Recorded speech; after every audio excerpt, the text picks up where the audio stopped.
Bonjour tout le monde, j'espère que vous allez bien. Je vous retrouve aujourd'hui avec grand plaisir. Il y a de ces jours où je sais pas quoi raconter et puis finalement il y en a d'autres où vraiment le sujet est venu plus que rapidement. Aujourd'hui, j'avais envie d'aborder avec vous une des choses enfin une des questions, non pas qu'on me pose le plus souvent, mais une des questions qui, à chaque fois qu'on on me la pose quand même assez régulièrement depuis des années. Et à chaque fois qu'on me la pose, ouais, elle me déconcerte, vraiment. Genre à chaque fois, je suis un peu en mode bizarre qu'on me pose cette question.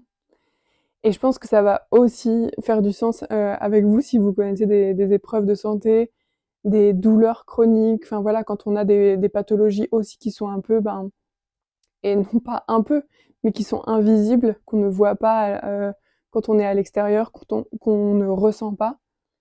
Cette question-là, c'est mais là, t'as mal? Ou mais t'as mal tout le temps?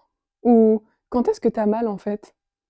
Et à chaque fois, j'ai l'impression de dire, enfin, je me dis, mais genre, je sais même pas quoi répondre. Mais quand est-ce que t'as mal? Ben, j'ai mal tout le temps. J'ai mal tous les jours. La douleur, elle est vraiment chronique. Elle est vraiment là, au quotidien. Et je trouve ça fou. Et en même temps, je comprends tellement, enfin, je me mets à la place des gens aussi qui ne connaissent pas de douleur, dont le corps n'a peut-être jamais fait ressentir ou envoyé des messages d'alerte ou enfin voilà, des messages via la douleur.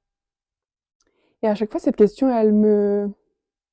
ouais, je me demande comment est-ce qu'on fait pour la poser à quelqu'un a, enfin, qui on le sait quoi, a quelque chose. Et en même temps, ça rend compte vraiment que, ben, ce qu'on ressent nous, il y a plein d'autres gens qui ne le ressentent pas. Et c'est difficilement, pardon, communicable. Je trouve que la douleur, la peine, ce ressenti-là, il est difficilement communicable à quelqu'un qui ne l'a jamais ressenti, même à quelqu'un qui l'a déjà ressenti, mais qui aujourd'hui ne le ressent pas, par exemple. Et je trouve que ça fait partie des choses où j'ai pu me sentir le plus seul possible, le plus seul vraiment fondamentalement. Cette impression que personne ne peut saisir, en fait, ce que je ressens, ce que je vis au quotidien. Je pense que ça va aussi résonner à l'intérieur de vous, si c'est quelque chose que vous vivez. Quand on a une scoliose, par exemple, comme moi je l'avais, les douleurs, elles ont évolué au fur et à mesure. Et on en parlait d'ailleurs avec pas mal de filles qui ont vécu aussi ce même type de parcours, avec des corsets, avec une opération, etc. La douleur, elle change, mais en vérité, elle reste là. On se fait pas opérer à la fin pour ne plus avoir de douleur. C'est pas un truc magique comme ça. La douleur, elle reste là, elle est peut-être différente, elle est moins grave. Moi, je le rappelle ici, mais pourquoi je me suis fait opérer, c'est parce qu'il y avait un risque que ma colonne se casse. Donc on n'allait même pas chercher à avoir moins de douleur, on allait chercher à que je reste sur mes deux jambes, à fonctionner normalement comme un individu qui peut fonctionner au quotidien de manière assez fluide. C'est ça ce qu'on venait chercher avec l'opération. C'est pas du tout une vie sans douleur, un quotidien sans douleur. Tout ça, ça vient après. Et ce qui vient avec ça, en fait, ce que je voulais aborder aussi aujourd'hui par rapport à ça, c'était justement le fait que moi, je me suis souvent retrouvée dans un environnement de personnes qui n'avaient pas forcément de douleur au quotidien, qui ne connaissaient pas trop la maladie, qui ne connaissaient pas trop l'hôpital, le médecin, les rendez-vous. Pour eux, c'était plutôt quelque chose d'assez, voilà, on y va une fois par an, on fait le check-up complet, mais il n'y a rien de trop important qui en ressort et tout va bien et on continue la vie, etc. Et par rapport à ça, j'ai senti vraiment beaucoup de solitude. Parce que j'avais l'impression que, ben, je comprenais pas pourquoi moi, mon corps ne disait pas ok, tout va bien, ou faisait pas juste comme les autres en fait. Vivre normalement. Souvent, on peut s'imaginer que la maladie, la douleur, ça vient aussi avec l'âge. Et ça a été une croyance qui a très vite été bah, du coup expulsée de ma tête, de fait, parce que ben très tôt j'ai eu des douleurs. très tôt, je me suis sentie faible physiquement, etc. Et je voyais bien autour, et même encore aujourd'hui, dans mes proches, par exemple, j'ai des grands-parents qui sont assez âgés, qui arrivent dans un âge quand même assez avancé, et qui n'ont pas de douleur. Enfin, en tout cas, c'est ce qu'ils en disent. Ils doivent sûrement avoir des douleurs, ils ont sûrement dû avoir des douleurs dans leur vie, mais on n'a rien de ce type-là, en fait, chez eux. Et donc, du coup, c'est difficile d'avoir des conversations avec eux sur ce que je vis au quotidien, sur ô combien, des fois, il y a des journées où ça va vraiment pas. Et quand je dis il y a des journées où ça va vraiment pas, c'est pas que les autres jours, j'ai pas de douleur et que tout va bien. Non, c'est que j'avance, même quand il y a des douleurs. J'en parlais notamment avec une amie, et c'est un sujet qu'on a beaucoup abordé ces dernières années, parce qu'elle aussi, du coup, a une maladie chronique, qui est vraiment quelque chose qui, au quotidien, peut la stopper, peut lui prendre son énergie, etc., etc. Et il s'agit vraiment de véritables batailles au quotidien, de quand même continuer à faire ce qu'on avait prévu de faire, agir quand même, se lever quand même, y croire quand même. Enfin, vous voyez. Je suis un peu émue en disant ça parce que véritablement, il y a plein de moments dans ma vie où j'ai eu l'impression d'être trop faible, trop sensible, que j'écoutais comme un peu trop mon corps. Parce que du coup, ben oui, quand on me demandait est-ce que ça va ou est-ce que t'as mal, ben oui, j'avais mal, donc je le disais. Il y a aussi plein de fois où je l'ai pas dit, pour justement ne pas casser le délire, ne pas faire tâche, etc.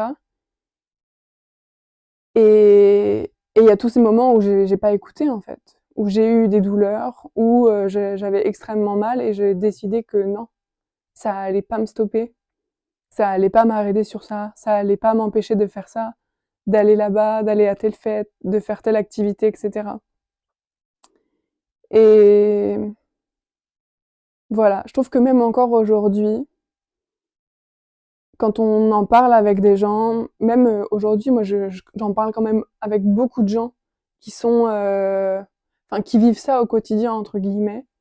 Quand j'étais petite, beaucoup moins, parce que justement, comme je vous disais, j'étais plutôt dans un environnement où on parlait pas du corps, on parlait pas de douleur, on parlait pas de fatigue, de bien-être, de tout ça, de santé véritablement, on parlait pas non plus.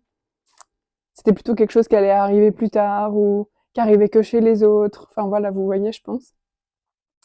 Aujourd'hui, je suis dans un environnement où, au contraire, mon quotidien personnel, professionnel tourne autour de ces questions-là aussi. Et je trouve qu'on a quand même du mal à se faire comprendre dans la douleur. Il y a quelque chose qui est vraiment indescriptible. Je pense que quand on vit des mêmes pathologies, on peut des fois se reconnaître dans des symptômes, dans la manière dont la personne va décrire sa douleur. Et c'est pour ça que je trouve que les témoignages sont hyper importants. Aussi pour que d'autres autour puissent reconnaître ce qui se passe, que en soi, si on vit quelque chose, on puisse aussi reconnaître ah mais ça en fait, je pense que c'est normal, mais peut-être que ça, si ça arrive autant et avec une telle intensité, peut-être que c'est quelque chose, c'est un symptôme de quelque chose d'autre, que je devrais m'y intéresser, que je devrais arrêter de dire ben oui c'est pas grave, allez hop, on laisse passer. Et c'est pour ça que je pense que mettre des mots et que des gens s'expriment sur les douleurs qu'ils vivent au quotidien, c'est primordial. C'est primordial pour ceux qui les vivent, c'est primordial aussi pour ceux qui sont autour, pour les proches qui peut-être se rendent pas forcément compte de l'intensité de ce qu'on peut vivre. Et j'en parle beaucoup dans mon programme, mais la douleur, ça a été vraiment une étape. La compréhension de la douleur, pour moi, ça a été vraiment une étape de ces dernières années. Parce que c'était véritablement une partie de mon identité, en fait. C'est-à-dire que cette jeune femme, j'allais dire cette petite personne, mais cette petite fille, cette jeune femme après, qui avait mal, pour moi, je pouvais pas exister si j'avais pas mal. J'ai déjà plus de souvenirs d'avoir existé sans avoir mal, quelque part, notamment à mon dos. Et du coup, ça a été beaucoup de reprogrammation, beaucoup de prise de recul sur ah mais en fait, qu'est-ce que j'en retire aussi de cette douleur? Qu'est-ce que j'en retire de cette identité d'être la personne qui a mal? Est-ce que ben même si ça a été très dur en termes d'ego, hein, de se poser ces questions-là et de me dire bah peut-être qu'en fait je me suis aussi d'une manière ou d'une autre construit un personnage pour que ben enfin les gens ou mes proches prêtent attention à qui j'étais, fassent attention à moi, s'occupent de moi peut-être. Je sais pas trop ce que je raconte c'est assez cohérent, mais je le dis vraiment comme ça et je laisse couler. Mais, euh, mais ouais, c'était vraiment une grosse partie de mon parcours, de comprendre que la douleur, bien sûr qu'elle vient du corps, bien sûr que d'avoir une opération aussi importante, ça fait mal, ça crée des douleurs après. Bien sûr que d'avoir du matériel dans le dos, ça a plein de répercussions aussi dans la vie quotidienne. Mais je dis ça, mais c'est des petits trucs quoi. Porter n'importe quoi, rien qu'un sac. Moi, j'ai jamais été une fille qui a porté des sacs parce que juste c'est impossible pour moi. C'est impossible pour moi d'avoir même rien qu'un sac à main. C'est beaucoup trop lourd, peu importe il y a beaucoup de choses à l'intérieur. Le poids, le moindre poids, pardon, est un trou. Donc ça a vraiment un impact sur le quotidien. Donc bien sûr que le corps envoie des messages, bien sûr que le corps, j'allais dire, a le droit, entre guillemets, de dire, bah en fait non, là c'est plus sensible, là j'ai mal, là ça fait trop, là c'est un peu trop déséquilibré, etc. Bien sûr qu'il y a ça, mais il y a aussi tout le mental et toute la tête. Dans mon programme, je parle beaucoup justement du fonctionnement du cerveau sur la douleur, parce que je trouve que c'est quelque chose vraiment à comprendre. C'est-à-dire que la douleur, quand elle devient chronique, c'est que le message n'est plus envoyé forcément par le corps, mais qu'il est envoyé par le cerveau. Cette chronicité, elle vient d'un message qui s'envoie comme automatiquement par le cerveau pour dire j'ai mal, il y a quelque chose qui va pas, etc. Prendre conscience de ça, c'est déjà changer pas mal de choses sur ce qu'on vit au quotidien. Et après, ben, il y a plein d'outils pour le reprogrammer. Enlever la charge émotionnelle qu'on peut avoir dans la douleur. Je parle souvent de la différence entre la douleur et la souffrance. Et moi, je me souviens véritablement de... J'avais fait un protocole d'EFT à l'époque. EFT, c'est un outil s'appelle Emotional Freedom Techniques, donc des techniques de libération émotionnelle. Et je me souviens que ce protocole, je le faisais tous les matins pendant peut-être 2 mois, quelque chose comme ça, environ 2 mois.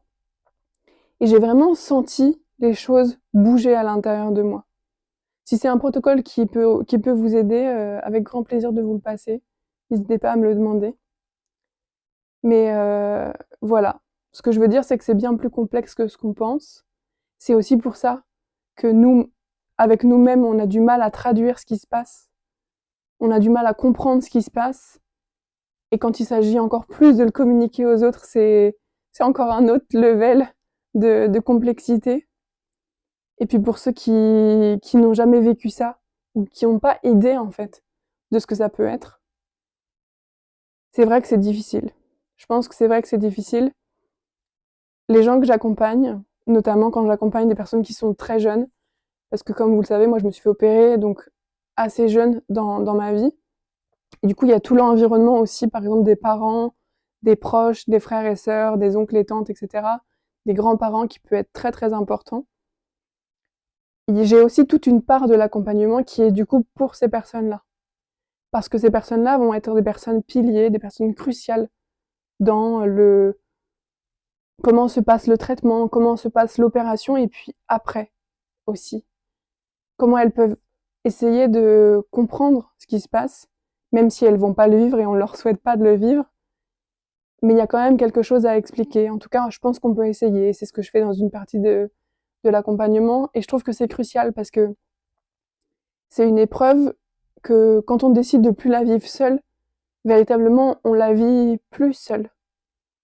On se sent vraiment soutenu et épaulé par les autres. parce que ben chacun a enfin, j'allais dire, enfin les ressources pour comprendre ce qui se passe, ce qui nous est donné à vivre, ce qui nous est donné à traverser. Donc voilà, c'était ça que je voulais parler aujourd'hui. Je pense véritablement que je regarderai cette vidéo parce que j'ai aucune idée de ce que j'ai pu vraiment dire et si ça avait du sens. Mais en tout cas, ça m'a fait plaisir de revenir sur ce sujet. C'était un sujet avec beaucoup de sens pour moi, beaucoup d'histoire, vraiment. Donc voilà. Je vous dis à demain. Merci beaucoup. Bye.